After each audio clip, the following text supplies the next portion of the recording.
the CCTV footage covers the duration of his time in the cells. I have seen, if you like, the most critical aspects of it, including that component of it that shows him coming out of the cell on the way to him being released from custody, and that certainly shows him crawling on all fours. It is a deeply disturbing and very disappointing image, and I would have to say that I would never want to see anything like that again in my policing career.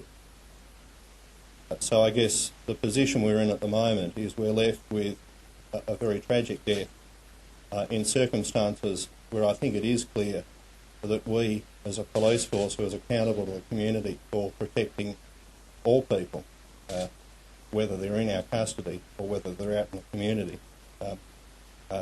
it is evident to us that we need to place a much higher focus and attention on our duty of care, and in particular a focus on seeing to the welfare of people who are in our custody and making sure that at the earliest opportunity, if medical intervention is required, it is sought and provided. It's a long story. Where do you want me to start? Okay, you were called in. Why were you called? I was called by my agency to go there to interpret for a Chinese man who was in custody because the police officers were going to interview him. Okay, what did you find when you got there? They interviewed him through the flap of the cell because he put his pants, he was stinky. And when I looked through, I saw blood everywhere in the cell. Yeah.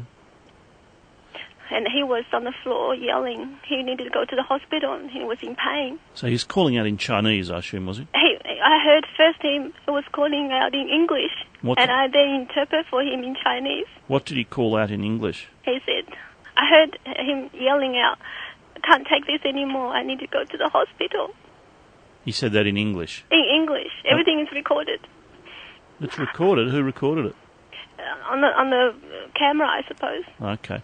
Now, what did he say to you in Chinese? He said, I can't take this anymore. I want to go home, have a shower. I need to see a doctor. Did you tell the police that? Everything he said, I interpret everything. It was everything everyone said. I interpret everything the police said. I interpret everything he said. And what did they say? They just said he's okay.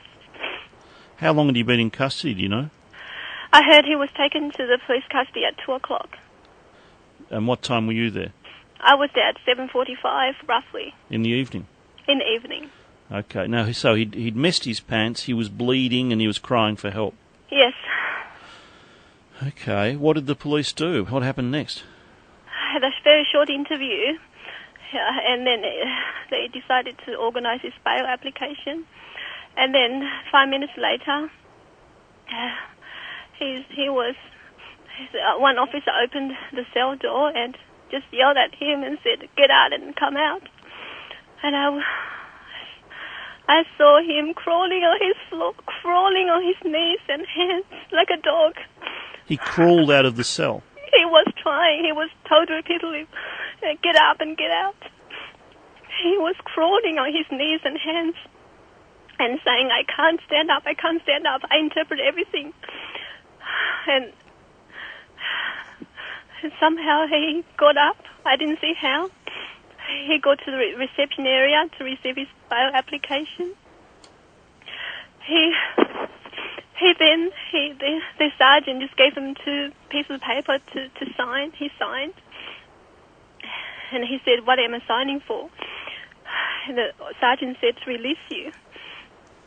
And then one officer, the same officer who yelled at him, opened the door to the garage and said, "Get out, get out."